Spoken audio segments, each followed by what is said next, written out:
再来看，民众党前几日办走讨的活动，过程中是甲警察发生冲突，嘛造成8个警察受伤。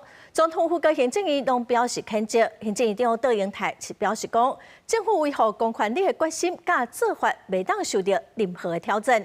总统府的发言人郭雅惠是强调讲，执优法是会当来讨论，也毋过未当攻击警察。北检今仔早起嘛证实讲已经分案来侦办，黄国昌是来做被告，会传唤伊到案来说明。民众党主席黄国昌顶日带领群众举行司法改革、公平交通的活动，过程当中甲警察爆发冲突。党主席黄国昌抨指控甲警察算暗棍。司法程序已经在侦办当中，我们就尊重司法程序的侦查。交通的过程当中有8个警察受伤，府院嘛都来谴责。行政院长杜永泰表示，政府维护公权力的决心甲做法，无容允受到任何的挑战。总统府发言人郭雅惠强调讲，集邮法会当讨论，毋过袂当攻击警察。从来没有任何人提出集邮法的修法是说可以攻击警察。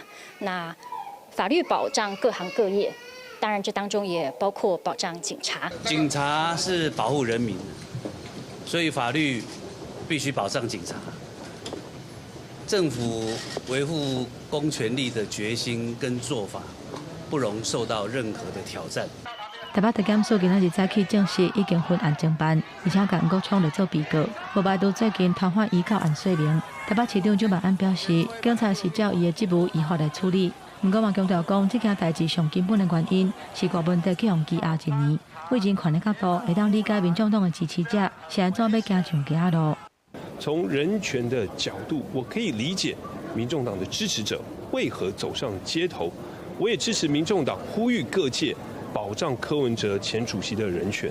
过去高喊要废除集邮2法的民主进步党，现在要用集邮2法来追杀他们政治上面看不顺眼的人。我只有一句话：赖清德放马过来。针对民众党立委的指控，讲惊头迄一天有高层下令，只要警官若放人下过障碍物，这个官就免做啊。台北市警察局长李世豪出来驳回。现场指挥官这是守土有责，他的本分的职责啊。事实上也没有任何长官给他指示说，如果有退后啊，如果有被冲进来就要把关，没有这回事啊。咱若目前移送几个人？李世豪敢若讲，中正1分局局长找伊带干部甲检察官报告进度甲内容，会以检察官的指示来办理。记者综合报道。